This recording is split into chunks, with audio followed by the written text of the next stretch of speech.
Karl Emil Maximilian Weber was born on the 21st of April in 1864. His mother was a strongly devout Calvinist who rejected the worldly lifestyle of her husband, who was a well-to-do German lawyer and politician. Weber's psyche was greatly affected by the conflicting views of his parents. In 1882, Weber enrolled in the University of Heidelberg as a law student. After a year of military service, he transferred to the University of Berlin.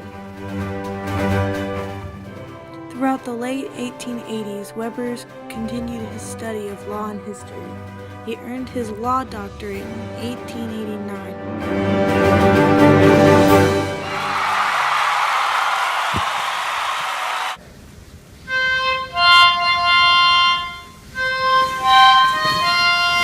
In 1893, Max married his distant cousin Mary Ann Schnicker, later a feminist activist and author in her own right.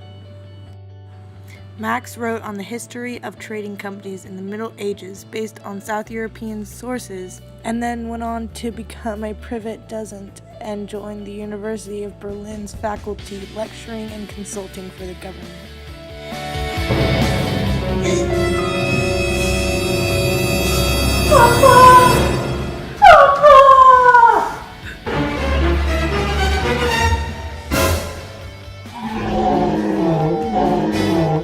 After having a meltdown due to his father's death, he could no longer continue his studies. But after a while of his break, he decided to go back to his studies.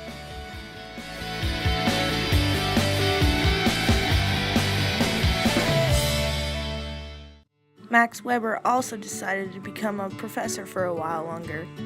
This was before he began studying the nature of people and religion. Praise Jesus! His writings also included struggle between classes and the bourgeoisie and proletariat classes. He also wrote about the nature of power, the development of bureaucracy.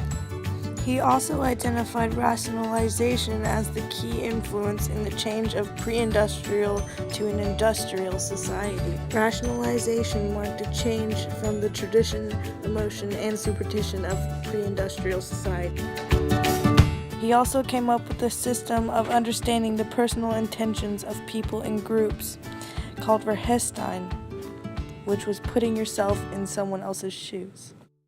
Later in life, at age 50, because of World War I, he volunteered for service and was appointed in charge of organizing the army officers in Heidelberg. Max later resumed teaching and studying and wrote on various topics, some of which he did not finish, and died of pneumonia because he caught the Spanish flu.